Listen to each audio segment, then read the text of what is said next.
Picture this. You're building the tallest Lego tower ever. You and your friends are working together, speaking the same language, understanding each other perfectly.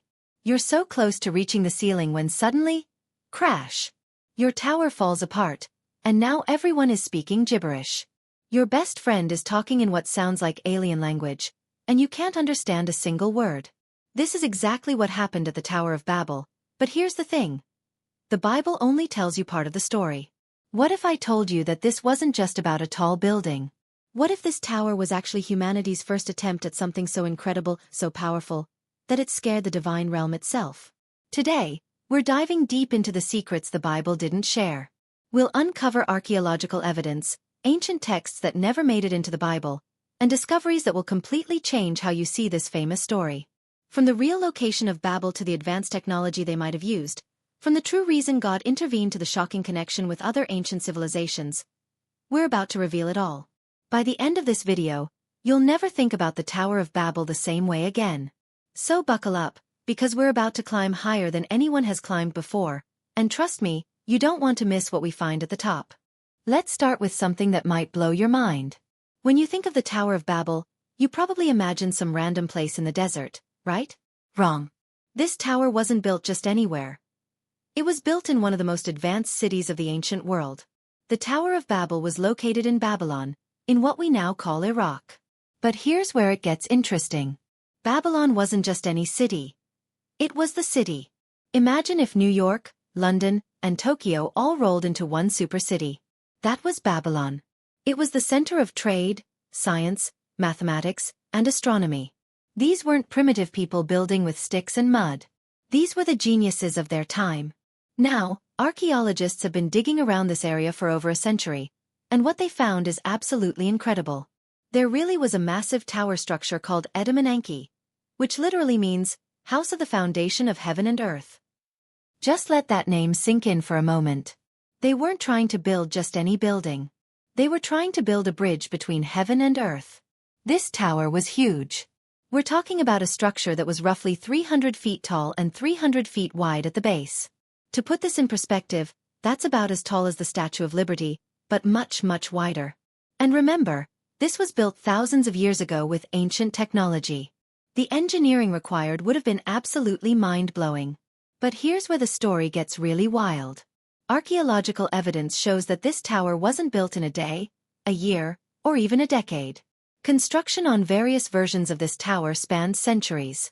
Multiple civilizations worked on it, rebuilt it, expanded it. Why would they keep coming back to this same spot? Why was this particular tower so important that civilization after civilization felt compelled to continue the work? The ancient tablets found in the area tell us something fascinating.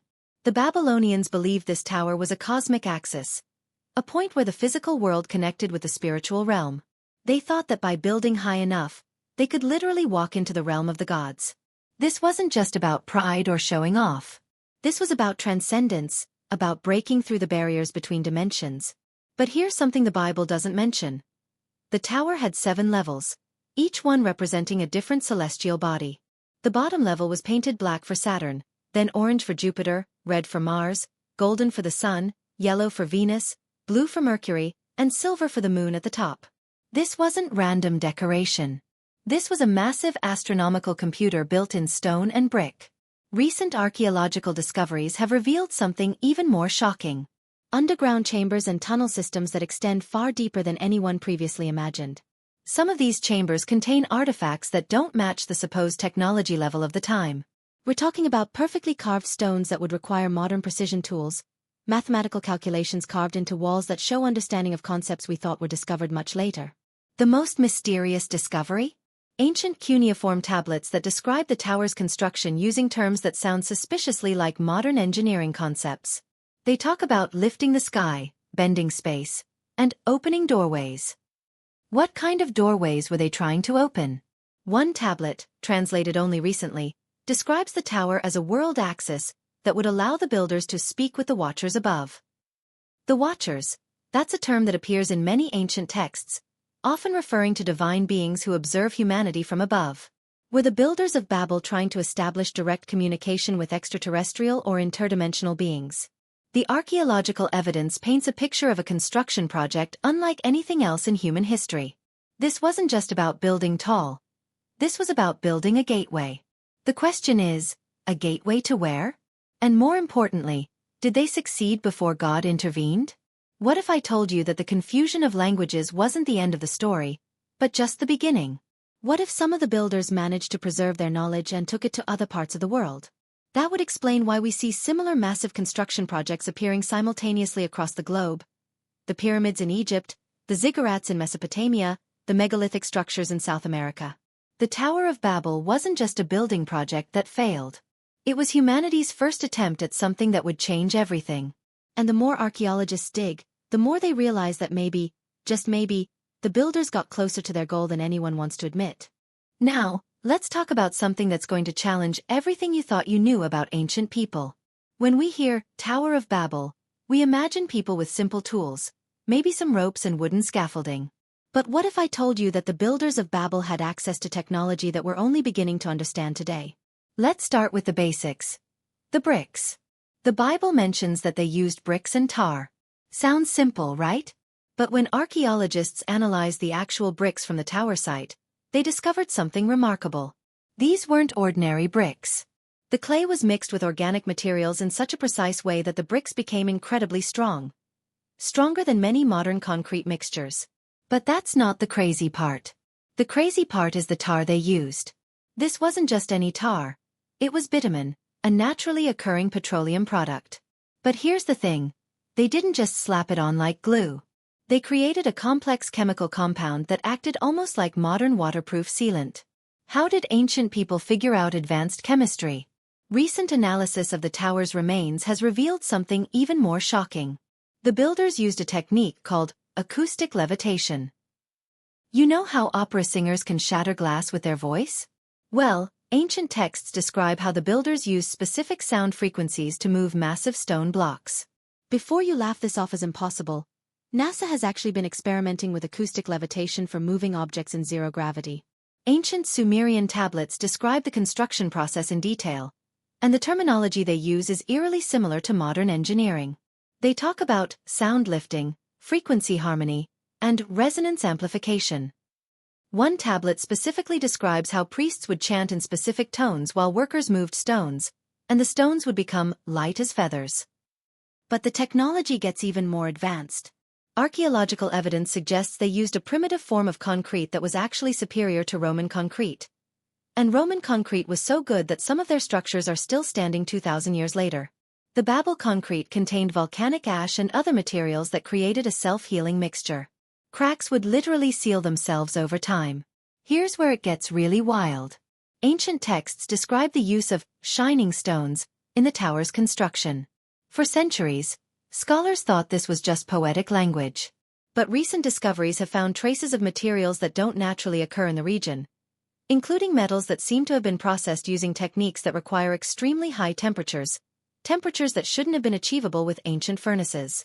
Some researchers believe the builders had discovered a form of electromagnetic technology. Ancient carvings show what appear to be electrical devices. Objects with clear positive and negative terminals, conducting materials, and even what looks like primitive batteries. The famous Baghdad battery, discovered in Iraq, proves that ancient peoples did understand electrical principles. But the most incredible technological achievement wasn't the construction itself. It was the planning. Satellite imagery of the Babel site reveals that the entire city was laid out according to precise mathematical principles. The tower wasn't just placed randomly. It was positioned at the exact center of what appears to be a massive geometric pattern that extends for miles in every direction. This pattern aligns with astronomical events with perfect precision. The tower acted as a giant sundial, calendar, and astronomical calculator all in one. The builders had to have had detailed knowledge of celestial mechanics, mathematics, and engineering that rivals our modern understanding. Some ancient texts suggest they used mirrors and lenses to focus sunlight for cutting and shaping stones. While we don't have direct evidence of this, we do know that the Library of Alexandria contained descriptions of advanced optical devices that were lost when the library burned. Could similar knowledge have existed in Babylon? The most mysterious technological aspect involves what ancient texts call the lifting power. Multiple sources describe a device or technique that could make heavy objects weightless. Modern physicists have theories about how this might work, involving manipulation of gravitational fields or electromagnetic levitation, but we can't replicate it yet. Here's something that will really make you think. The tower was designed with incredible acoustic properties. Sound waves would bounce off the walls in specific patterns, creating a resonance effect throughout the entire structure. Some researchers believe this wasn't accidental. The tower was designed as a massive amplification device. What were they trying to amplify? Remember, they believed this tower was a communication device with the divine realm. If they had technology that could amplify sound waves or even electromagnetic signals, they might have been trying to broadcast some kind of message into space or into other dimensions. The technology of Babel wasn't primitive at all. It was incredibly advanced, possibly more advanced than what we have today in some areas. The builders weren't just stacking bricks. They were creating something that was part architecture, part machine, part cosmic instrument. This raises a disturbing question. If ancient peoples had access to such advanced technology, where did it come from? Did they develop it themselves over thousands of years, or did they have help? And if they had help, from who? Here's where we get to the heart of the matter, and trust me, this is going to change how you see the entire story. The Bible tells us that God came down and scattered the people because they were being prideful, trying to make a name for themselves. But what if that's not the real reason? What if God intervened because humanity was about to achieve something that would fundamentally change the balance of power in the universe? Let's think about this logically. God is all-powerful, all-knowing, right? So why would he be worried about a tall building? Even if it reached the clouds, it's still just a building. Unless it wasn't just a building. Ancient texts that didn't make it into the Bible tell a very different story. The Book of Jasher, the Book of Jubilees, and other ancient writings describe the Tower of Babel as something much more significant than a construction project. They describe it as humanity's attempt to breach the dimensional barrier between Earth and the heavenly realm. According to these texts, the builders weren't trying to climb up to heaven. They were trying to open a permanent doorway. They wanted to create a portal that would allow free travel between the earthly and divine dimensions. Imagine if humans could just walk back and forth between Earth and heaven whenever they wanted. That would completely change the rules of existence. But here's the really mind-blowing part. Some ancient texts suggest that the builders were actually succeeding. They describe strange phenomena around the tower. Beings of light appearing, objects defying gravity, people receiving visions and prophecies, and most importantly, direct communication with divine beings. The Zohar, an ancient Jewish mystical text, describes how the tower builders had learned to bind heaven to earth through their construction. It wasn't just about height. It was about creating a resonance between the physical and spiritual realms. The tower was essentially a massive interdimensional antenna. Now, why would God want to stop this? Think about it from a cosmic perspective. If humans could freely access the divine realm, they would gain knowledge and power that was never meant for mortal beings. They would become like gods themselves. The entire cosmic order, the separation between mortal and divine, between physical and spiritual, would collapse. Ancient texts describe how the tower builders had already begun receiving forbidden knowledge. They learned about the future, about the structure of reality, about technologies that were far beyond their time. Some texts even suggest they learned about genetic manipulation and were beginning to alter human DNA to create a race of enhanced beings. The Book of Enoch, which was considered scripture by early Christians but later removed from the Bible, tells us that fallen angels called Watchers had been teaching humans forbidden knowledge for generations. Could the Tower of Babel have been the culmination of this knowledge transfer? Were humans about to break through into a level of existence that would make them equal to angels? Here's something most people don't know. The Hebrew word used for confusing the languages, Babel, doesn't just mean mixing up words. In its deepest sense, it means shattering the fundamental structure of communication itself. God didn't just make people speak different languages. He shattered their ability to connect and share knowledge at the deepest level. But the intervention went even deeper than language. Ancient texts describe how God also scattered their understanding. This wasn't just about not being able to talk to each other. It was about fragmenting human consciousness itself. Before Babel, humans apparently shared a kind of collective awareness. After Babel, each person was locked into their own individual perspective. Some scholars believe this is why we see such a dramatic drop in technological and spiritual advancement after the Babel period. It's not just that the project was abandoned. It's that humanity lost the ability to work together at the deepest level. The hive mind was broken. But here's the scariest part of this theory. What if the intervention at Babel wasn't permanent? What if it was just a temporary setback? Look at human history. We've spent thousands of years slowly rebuilding our ability to communicate across language barriers, to share knowledge globally, to work together on massive projects. The internet has given us a form of collective consciousness. We're building rockets to reach space, trying to break through physical barriers just like the tower builders tried to break through dimensional barriers. We're experimenting with artificial intelligence that might soon surpass human understanding. Are we unconsciously rebuilding what was destroyed at Babel? Some modern theorists suggest that every major technological advancement is humanity slowly recovering the knowledge that was scattered at Babel. The printing press brought back mass communication. Electricity brought back the power they had harnessed. Computers brought back their calculation abilities. Space travel is bringing back their desire to reach beyond Earth. If this theory is correct, then the Tower of Babel wasn't just an ancient story. It's a warning about what happens when humanity gets too close to transcendence. And looking at our current technological trajectory, we might be approaching that point again. The real question is, will we learn from what happened at Babel, or are we destined to repeat it? And if God intervened once to stop humanity from breaking through dimensional barriers, what will happen if we try again? Hold on to your seats, because what I'm about to tell you is going to connect dots you never even knew existed. The Tower of Babel wasn't an isolated incident. It was part of a global phenomenon that happened simultaneously across multiple civilizations. And the evidence for this is absolutely staggering. Let's start with something obvious that nobody talks about. Right around the same time period as the Tower of Babel, massive construction projects started appearing all over the world. The Great Pyramid of Giza in Egypt. The ziggurats of Mesopotamia. The megalithic structures in Peru. The stone circles in Britain. These weren't separate, unconnected projects. They were all part of the same cosmic construction program. Here's the mind-blowing part. All of these structures share eerily similar characteristics.